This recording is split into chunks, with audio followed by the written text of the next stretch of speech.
വിശുദ്ധ ലൂക്കാ എഴുതിയ സുവിശേഷം 10-ാം അധ്യായം 13 മുതൽ 16 വരെയുള്ള വാക്യങ്ങൾ.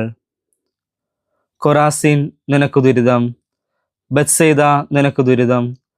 നിങ്ങളിൽ നടന്ന അത്ഭുതങ്ങൾ ടയറിലും സീദോനിലും നടന്നിരുന്നുവെങ്കിൽ അവിടുത്തെ ജനങ്ങൾ ചാക്കൊടുത്തും ചാരം പൂശിയും പണ്ടേ തന്നെ പശ്ചാത്തപിക്കുമായിരുന്നു.